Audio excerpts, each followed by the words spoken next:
2 weeks before our wedding, she said, I think I'm settling. My ex is back in town, and he's the one. I called every vendor, cancelled everything, and ate the deposits. Sent her a single email with the cancellation confirmations. A year later, the ex ghosted her, and she showed up at my new apartment crying. Hey viewers, before we move on to the video, please make sure to subscribe to the channel and hit the like button. If you want to see more stories like this, thanks. The wedding invitation sat in a neat accusing stack on our coffee table. 200 little declarations of a future that in 2 weeks was supposed to start. I was addressing the last few envelopes, my handwriting careful and steady. Sarah was pacing by the window. Her phone is silent, dark shape in her hand. For 3 days, she'd been like this. A ghost in our apartment. I'd chalked it up to pre-wedding jitters. The overwhelming stress of finalizing 100 details. I'd taken on more, trying to lift the weight, confirming with the band, finalizing the menu with the caterer, hoping my quiet efficiency would calm the storm I saw brewing behind her eyes. I put the pen down. Sarah, talk to me. Is it the seating chart? Aunt Carol threatening to wear white again. We can fix anything. She stopped pacing but didn't turn from the window. The city lights painted her profile in cool blues and yellows. It's not the wedding. The quiet way she said it, the detachment sent the first real trickle of ice down my spine. Okay, I said, keeping my voice even. Then, what is it? You haven't been yourself? She finally turned. She looked at me, but her eyes seemed to focus on a point just past my shoulder on the framed photo of us hiking last fall. My arm was around her, both of us smiling, wind be blown, and happy. I've been having doubts. She said the word landing. In the quiet room like a lead weight, doubts. I repeated the word, feeling foreign in my mouth. We just had our final fit in. We'd tasted the cake. We'd chosen the song for our first dance. About what? She took a sharp breath as if steeling herself for a performance. Jake is back in town. The air left the room. Jake, her college boyfriend, the tattooed, charismatic chaos agent, whose name had always been spoken with a weird mix of eye roll and wistfulness. He'd blown through her life for 2 turbulent years before leaving for a music career out west. He was a punchline we'd agreed on. Her wild past. My stable future. You've seen him. My voice was flat. He reached out for coffee. It was just supposed to be closure. She said the word like it was something she'd rehearsed. But seeing him, it confirmed something I think I've been feeling for a while. What did it confirm? Sarah, I asked, my hands now still on the table, what we have. She began gesturing vaguely between us at the apartment, at the invitations. It's comfortable. It's safe. It's predictable. You're a good man. You're kind. You'll make someone a wonderful, stable husband someday. Every word was a precise surgical cut. She wasn't yelling. She was giving a thesis, but with Jake, she continued. And for the first time, her eyes lit up, not with joy, but with a feverish intensity. It's electric. It's unpredictable. It's real. Talking to him, it was like no time had passed. All these feelings, they just came back. I stared at her. So, you had coffee. You had feelings. What are you saying? I'm saying I think I've been settling. She said, and the clinical finality of it was the cruelest part. You are everything a woman is supposed to want. But Jake, he's the one. He always has been. I was just too young to see it before I met you. The logic was so twisted, so narcissistically pristine. It left me momentarily speechless. Settling for a life we'd built together for the trust. The inside jokes, the plans, the shared savings account, where I deposited 80% of the wedding fund. I was the safe harbor. She was bored of. You're leaving me. I said, no te question. 2 weeks before our wedding, for a guy who ghosted you for 5 years. Don't make him sound like that. She snapped. The calm facade cracking for a second. He was finding himself. And I'm not trying to hurt you. I'm being honest. It would be so much worse to go through this knowing my heart isn't fully in it. Wouldn't it? That would be the real betrayal. There it was. The masterpiece of manipulation. She was the brave one. The honest one. sparing us both a lifetime of mediocrity. My devastation was just collateral damage on our road to authenticity. I didn't cry. I didn't raise my voice. I just looked at the woman I loved who had now become a stranger, delivering a foreign policy announcement. So that's it. You're choosing him. I have to listen to my heart. She said, her chin tilting up, a rehearsed line from a bad movie. I'm so sorry, but I can't marry you. She stood there waiting for my tears, for my anger, for the dramatic scene that would justify the grand narrative of her epic love story with Jake. She needed me to be the villain, or at least the weeping supplicant, to make her exit more poignant. I gave her nothing. I just nodded. A slow, mechanical movement. Okay. The confusion that flickered across her face was the first satisfying thing I'd felt in an hour. Okay. You've made your choice. My voice was calm, empty. It wasn't a tone I'd ever used with her before. It was the voice I used for telemarketers. You should probably go be with him then. She hesitated. Throne. This wasn't in the script. I need to pack a few things, and we need to talk about all of this. She waved a hand at the invitations. The apartment, there's nothing to talk about. I said, standing up. I felt detached, floating above my own body. You ended it. The rest is just logistics. Get what you need. I'll be in the bedroom. I walked away from her, leaving her standing alone in the living room, surrounded by the ruins of a wedding she no longer wanted. I closed the bedroom door and listened. I heard the rustle of her grabbing a suitcase from the hall closet, the muted sounds of her moving through the apartment for 10 minutes. Then the front door opened and closed with a soft final click. The silence she left behind was the loudest sound I'd ever heard. I didn't sleep. I sat on the edge of the bed. She just emptied her side of in the dark and let the numbness hold me together. When the grey light of dawn crept in, the numbness had crystallized into something else. A cold, clear, singular purpose. The wedding was a contract. She had voided it. My job was to administratively terminate all associated assets. I made coffee. The familiar routine was an anchor. I took out my laptop and opened the master wedding spreadsheet. My creation color-coded with contacts, costs, and deposit dates. I felt no anger looking at it. It was just a project plan for an event that was no longer occurring. I started a new list on a fresh document, a kill list. Venue, the Riverside Conservatory, caterer, Maison Blanche, florist, Bloom and Company, baker, sweet artistry, band, the Silver City Combo, photographer, lens and light, rentals, Premier Party Supply. My hand was steady as I picked up my phone. I dialed the number for the Riverside Conservatory first. It was 802A Riverside Conservatory. This is Marsha speaking. Hi, Marcia. This is Mark Evans. I have an event booking for the 19th of this month. Oh, yes. The Evans-Williams wedding. So excited for you folks. What can I do for you? I need to cancel the event completely. A pause. Oh, I'm so sorry to hear that. Is everything all right? Would you like to discuss rescheduling? No. Thank you. A full cancellation. I understand the deposit is forfeit according to our contract. Well, yes, that's correct. But are you sure? This is very last minute. The full deposit was quite substantial. I'm sure. Please process the cancellation and email the written confirmation to the address on file. Thank you for your help. Marca. I hung up before she could offer condolences. I didn't want pity. I wanted confirmations. I called the caterer next. Then the florist. My script was the same. Polite. Definitive.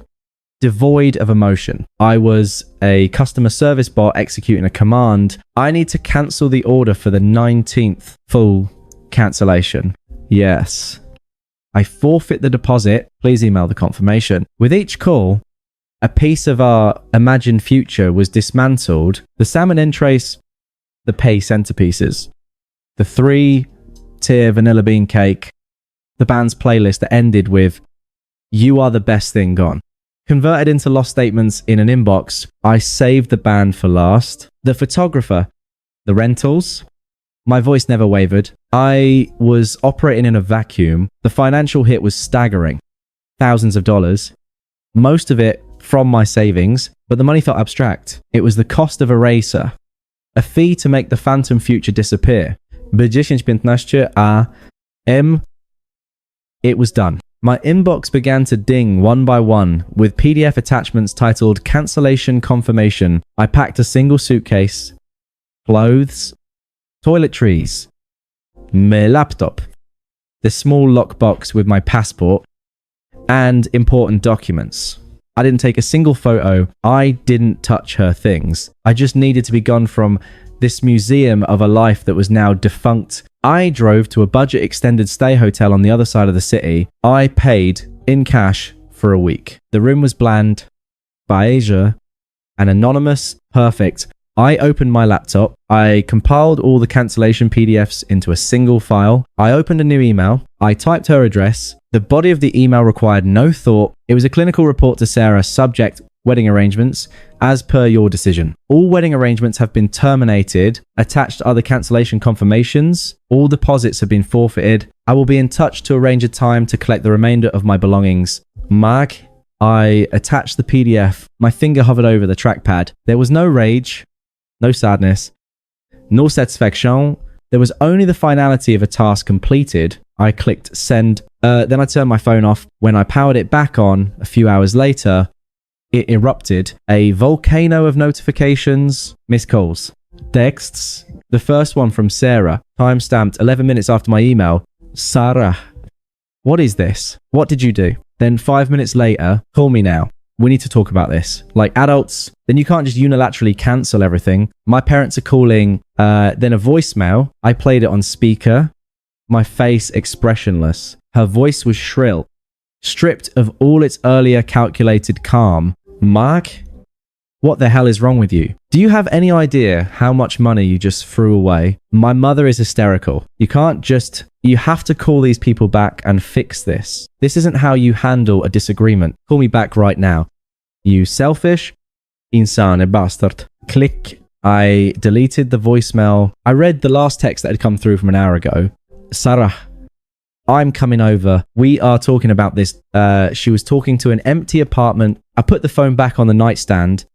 The screen facing down. The silence in the beige room was clean. It was mine. It was the first thing that had been entirely mine in a long time. I lay down on the generic hotel bedspread and stared at the ceiling, listening to it. The beige room became my world. The silence I'd first grasped that, like a lifeline, soon turned into a deafening roar. It was a vacuum where every thought of Sarah, of Jake, of the wedding, that wasn't echoed with crystalline, painful clarity. The first week was a study in numbness. I'd wake up, and for one blessed second, everything was normal. Then the memory would crash in, not as a feeling, but as a cold hard fact. She's gone. She chose someone else. You are alone. I checked my phone, a reflex born of years of sharing a life. The notifications were all from her or her circle. I didn't read them. I just noted their existence like a scientist observing a hostile species. Her messages evolved. After the furious ones about money and embarrassment, they shifted in tone. Sarah, day 3, you're really going to ghost me after 5 years. This is childish. Mark, we need to discuss the apartment, our things. Bernard do it. Sarah, day 5. I get that you're hurt.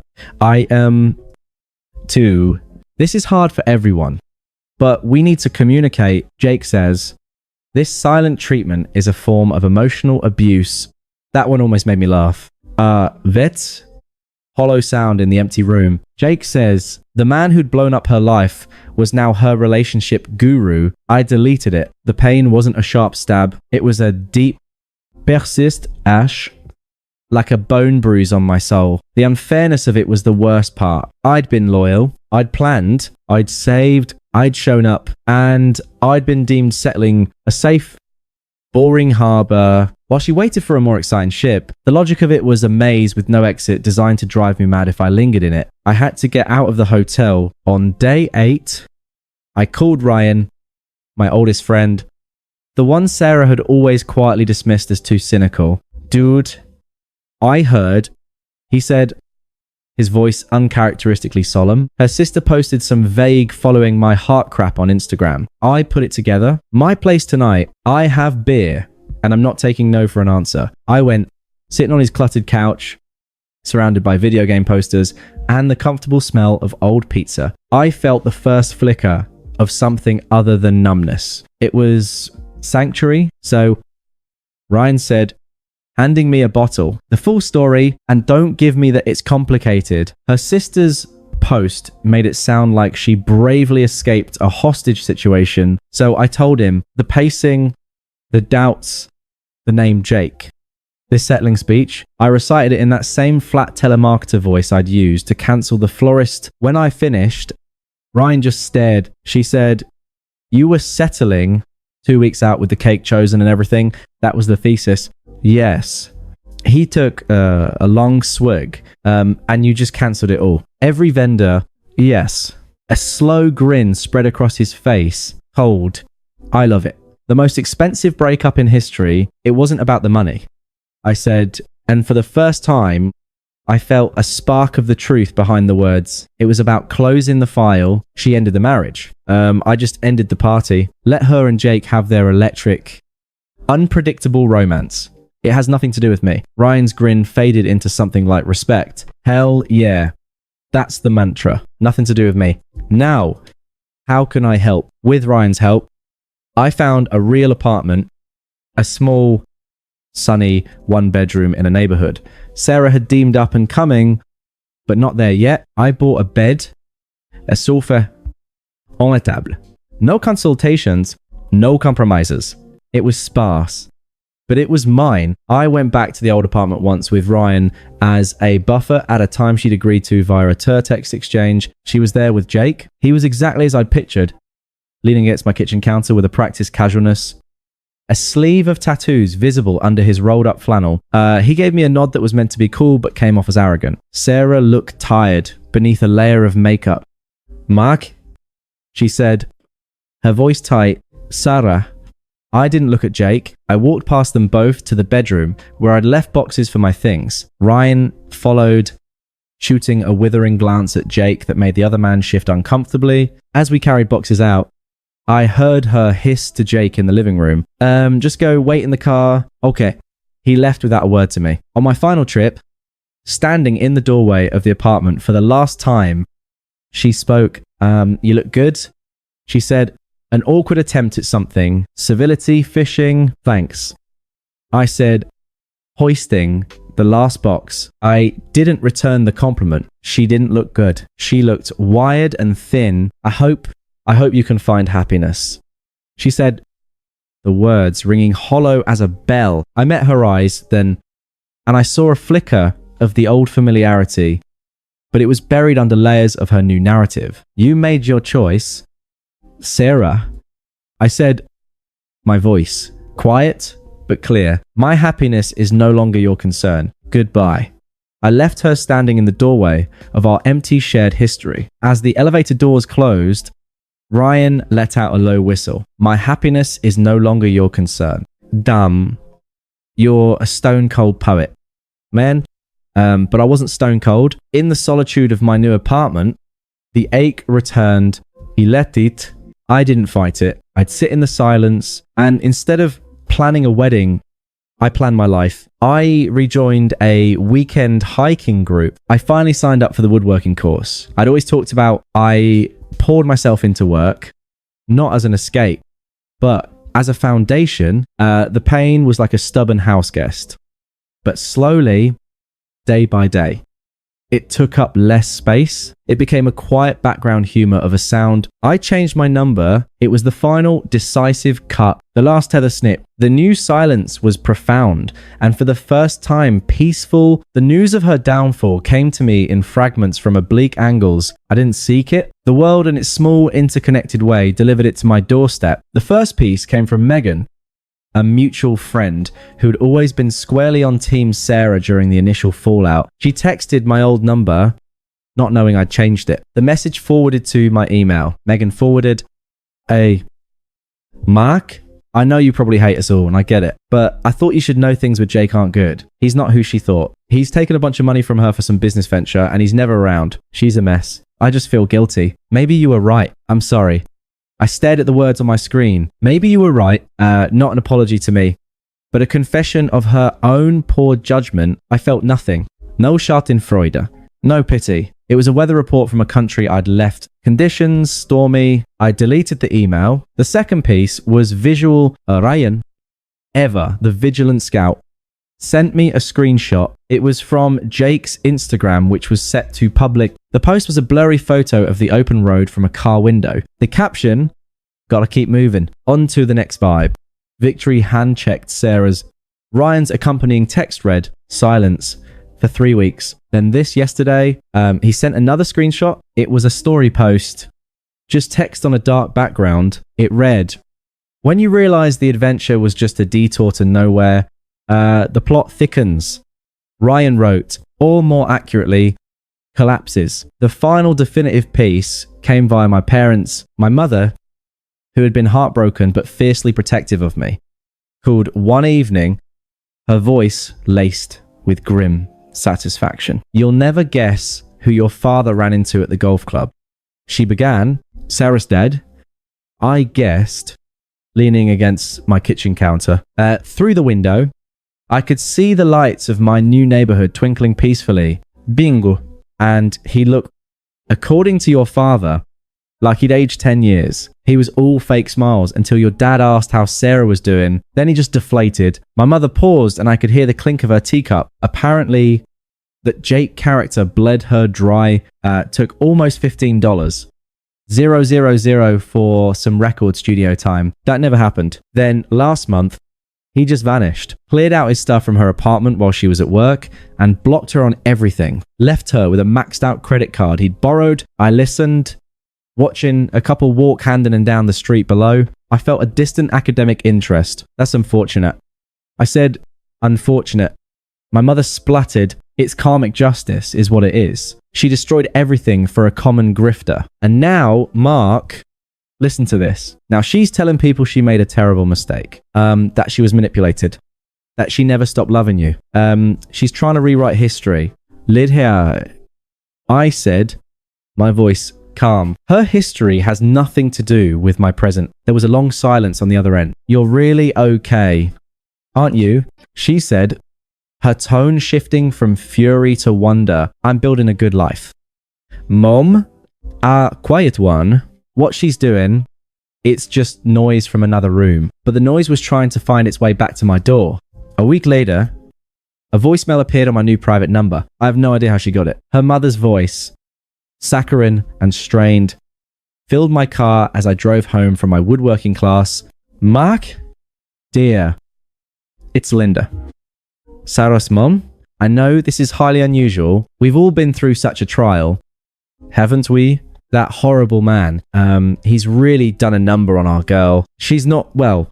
She's lost so much weight. She just sits and cries. She realizes now what she had, what she threw away in a moment of foolishness. We all make mistakes.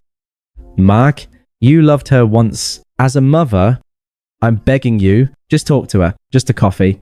She needs closure. You're a good man. Don't you think you owe her that? After all your history, the manipulation was so thick. It was almost impressive. Our girl, Atrail, don't you owe her? He felt a cold spike of anger.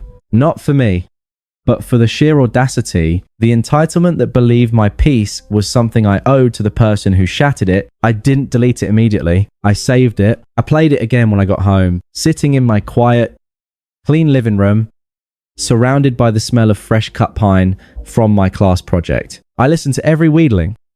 Guilt loud awards. Then I drafted a text. I didn't send it to her mother. That would be an engagement. I sent it to Ryan. Her mother just left me a voicemail playing this sick daughter card saying, I owe Sarah closure. Ryan. Lol. The audacity. What's your move? Ghost General. I looked around my apartment, at the books on my shelf, chosen by me, at the hiking boots by the door, at the half-finished cherrywood box on my workbench. This was my life. It was small, and it was real, and it was untouchable. Me, no move. She's a phantom. You don't negotiate with phantoms. I deleted the voicemail. The chapter was over. The main character had moved on, but as I turned off the light, a cold certainty settled in my gut. Phantoms don't always know they're dead. And this one, desperate and unraveling, was going to try to haunt a place that was no longer her home. The first text arrived on a Tuesday evening. I was sanding the edges of the cherrywood box, the rhythmic swish swish of meditation. My phone buzzed on the workbench. Unknown number. Mark, it's Sarah. I know you changed your number. I had to beg my cousin who works at the cell provider, please don't be angry. I need to talk to you. The sawdust in the air seemed to hang still for a second. I felt nothing but a mild, distant annoyance at the breach of my peace. I placed the phone face down and continued sanding. The notification light blinked insistently for a while, then went dark. 2 days later, another unknown number. I know you're seeing these. Please. I made the biggest mistake of my life. What Jake and I had, it wasn't real. It was a fantasy. What we had was real. I'm so sorry for how I said everything. For everything, her words were a broken record. Scratchy and out of tune. The grand romance had been reduced to a fantasy. The electric connection was now a mistake. I deleted the message. The following week, the phone rang. The same unknown number. I let it go to voicemail. An hour later, the notification popped up. I played it while stirring pasta on my stove. Her voice was thick, wobbly. Hey, it's me. Look, I'm at my parents' place. Jake's gone. He took money. He took everything. And all I can think about is how I threw away the one good real thing I ever had with you. I'm so lost. Mark, I don't expect you to forgive me. I need to hear your voice. I need to know if there's even a 1 in a million chance you could ever look at me again. Please call me back. There it was. Not an apology for me, but a confession of her loss, her consequences. The voicemail ended with a soft practice sob. I deleted it and plated my pasta. It tasted fine. The silence in my apartment tasted better. The flying monkeys, as Ryan called them, were deployed next. First, Megan, again. This time to my email, Megan, Mark, she's really not well. I know she hurt you, but she's being punished enough.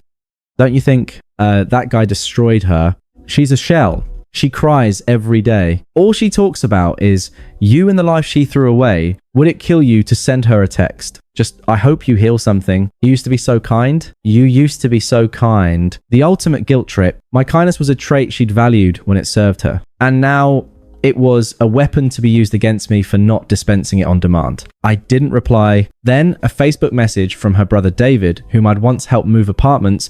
David, hey man, long time. Listen, I'm not going to sugarcoat it. Sarah, up, royal, we all see it. But she's family and she's drowning. She won't get help. She just obsesses over you. Thinks if she can just talk to you, she can fix it. Maybe you could just meet her. Tell her to her face it's over so she can move on. For old time's sake. It would be a mercy. A mercy. They were all framing it as a charitable act for her closure. My closure, the one I'd built meticulously in this new apartment, was irrelevant. My peace was an obstacle to hers. I closed the browser tab. The attempts became a morbid calendar, a happy birthday text on my birthday. She remembered a Merry Christmas email, generic. But from her, each one I met with the same void. Silence was my reply. It was the only reply she couldn't twist, couldn't argue with, couldn't use as fuel. Then, on a rainy Thursday evening, the silence broke. My doorbell rang. I wasn't expecting anyone. Ryan had a key for emergencies. I peered through the peephole. She was there. Sarah stood under the dim hallway light, huddled in a rain-spotted jacket that was too thin for the weather. She looked smaller, deflated. The careful, polished beauty was gone, replaced by a raw, sleepless anxiety. Her eyes were fixed on my door, wide and desperate. My heart didn't leap, it didn't sink, it just beat steadily. Indifferently, I considered not answering. But I knew this phantom would keep rattling its chains at my door. It was time to make the silence audible. I took a slow breath, unlocked the door, and opened it just enough to stand in the frame. I didn't step out. I didn't invite her in. She flinched as if struck by the sight of me. "You're here." She whispered, "I live here."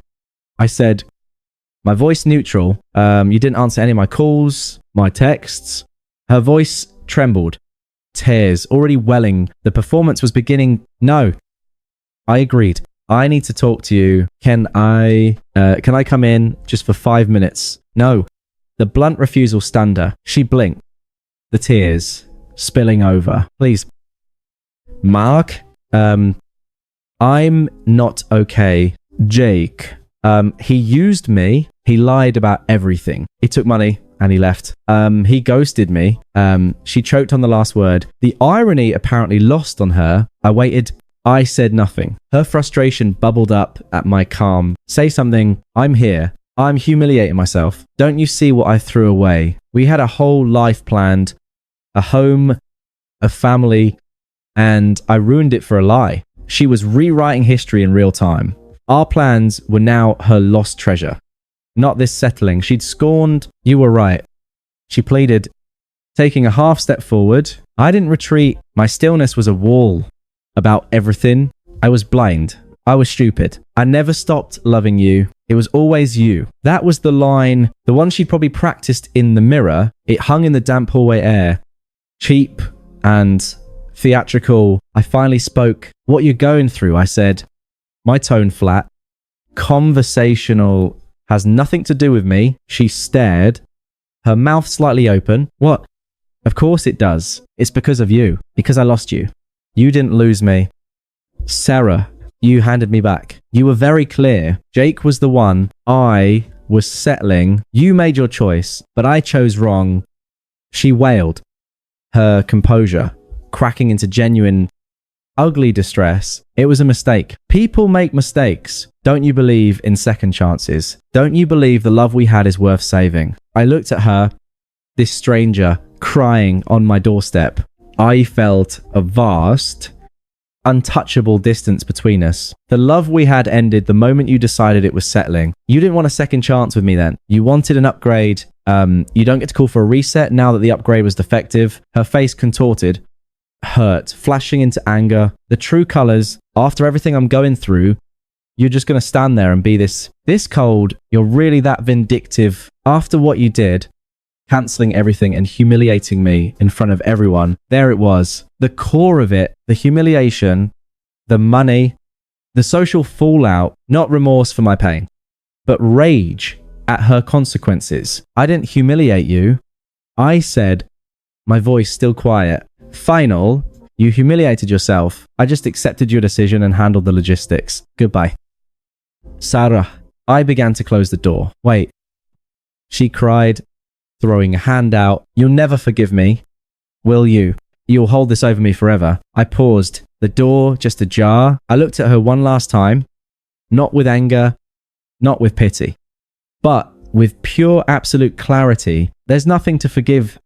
I said, you're just someone I used to know. I don't think about you. You should go. I closed the door. The soft, solid click of the deadbolt engaging was the period at the end of the sentence. I stood there listening. I heard a muffled sob, then the sound of her footsteps, slow and heavy, fading down the hallway. Then nothing but the gentle patter of rain against the window. The silence returned. It was no longer empty. It was full, rich, and entirely my own. I didn't move from the door for a long minute. I half expected more knocking, more pleading, but none came. The storm had rattled the windows and moved on. I walked back to my workbench. The cherrywood box sat there, its surface smooth under my fingertips. I picked up my sanding block and resumed the rhythm. Swish, swish, swish. The motion was calming, the focus absolute. The encounter felt like a brief, dissonant dream. Already fading, my phone buzz. A single text from the unknown number. Unknown number. I'm sorry for everything. I see now you're happy without me. That hurts more than anything Jake did. It was her final gambit. A bid for sympathy. By acknowledging my happiness as her punishment, it was still ultimately about her pain. I didn't block the number. I simply deleted the message and placed the phone in a drawer. Ignoring it was more powerful than blocking it. Blocking was an action, a reaction. Deletion was a razor. The next morning, the sun was out, gleaming off the rain-washed streets. I had my hiking group. As I laced up my boots by the door, I glanced at the spot where she'd stood. There was no ghost. No residue. Just my own reflection in the hallway mirror. A man looking back, clear-eyed and undisturbed. Thanks for watching. Make sure to subscribe to the channel and hit the like button. What do you think about this story? Share it in the comments.